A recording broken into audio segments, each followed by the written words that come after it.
بسم اللہ الرحمن الرحیم.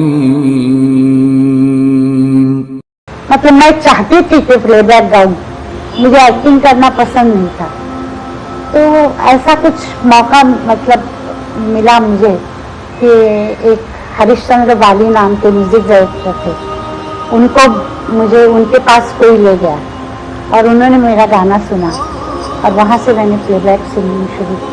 I have a question regarding music in the Holy Quran. Is it mentioned anywhere in the Holy Quran that listening to music, I'm not saying watching music, but listening to music is haram? And if it is so, Mr. Bismillah Khan, ایک مشہور فنکار ہے, he has an argument with someone that listening to music is very soulful and relaxing to the soul. So if you could please defend or have an argument about this, that how is listening to music haram? Thank you very much. بہن نے سوال کیا ہے کہ قرآن میں کوئی آیت ہے جس میں لکھا ہے کہ میوزک حرام ہے؟ قرآن میں لکھا ہے اطیعوا اللہ اطیعوا الرسول، اوبے اللہ اوبے دی میسج، اللہ کی بات مانو، اللہ کے رسول کی بات مانو.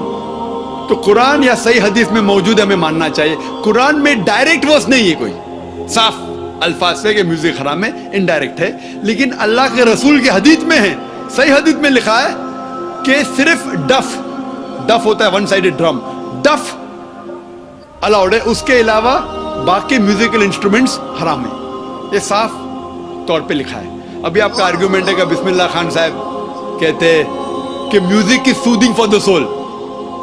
میرا دوست کہتا ہے شراب بھی سودنگ فار دا سول ہے، شراب سے مجھے سکون ملتا ہے. ٹھیک ہے بھائی، آپ کو سکون ملتا ہے لیکن اس سے نقصان زیادہ ہے. تو میوزک کیوں حرام قرار کیا ہے؟ اٹ انٹاکسیکیٹس. قرآن میں لکھا ہوا ہے چیپٹر نمبر 2 سورہ البقرہ میں، سورہ نمبر 2 آیت نمبر 219، شراب میں فائدے بھی ہے نقصان بھی ہے. اللہ تعالیٰ جانتا ہے، اللہ تعالیٰ سب کچھ جانتا ہے. قرآن میں لکھتے ہیں اللہ تعالیٰ کہ شراب میں فائدے بھی ہے نقصان بھی ہے، لیکن نقصان فائدے سے زیادہ ہے. تو میں مانتا ہوں ہو سکتا ہے کہ کچھ لوگوں کو فائدہ ہو میوزک سے. دیر از میوزک تھراپی آلسو.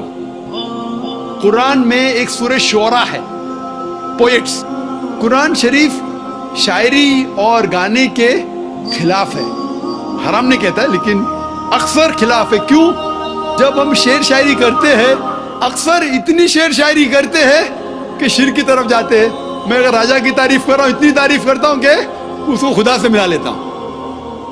کچھ لوگ نعت پڑھتے محمد صلی اللہ علیہ وسلم کے بارے میں، نعت پڑھنا اچھی بات ہے، بہک جاتے اس کو اللہ سے ملا دیتے ہیں، وہ بھی حرام ہے.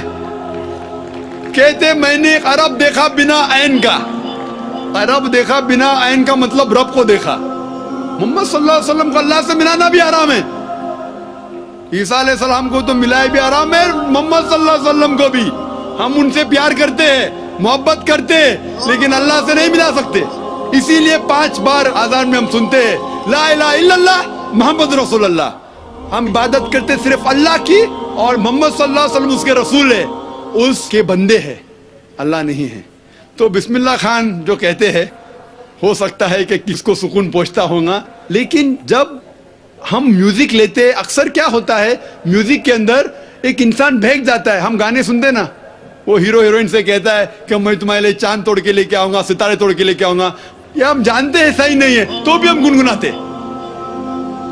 وہ کیوں میوزک ہوتی ہے؟ ہم جانتے کون چاند یا تارے توڑ کے کون لے کے آ سکتا ہے.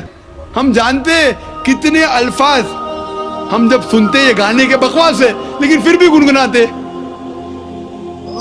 نہیں سننا چاہتے تو بھی سنتے. گھر کے باہر بونگا لگا ہے 1 2 3 ہے، کیا 1 2 3؟ نہیں سننا چاہتے پھر بھی سننا. تو میوزک میں کیا ہوتا ہے کہ میوزک کبھی کبھی من کو بہا لیتا ہے. صحیح کہہ رہے بسم اللہ صاحب، اتنا بہا لے جاتا ہے کہ شرک بھی کرتے تو ہم کہتے صحیح ہے، ہم اسلام سے دور جاتے پھر بھی اسے گنگناتے. اسی لیے اسلام میں میوزک جو آپ کو غلط جگہ پہ لے کے جاتا ہے، ڈف کے علاوہ باقی سب انسٹرومنٹس اسلام میں حرام ہے.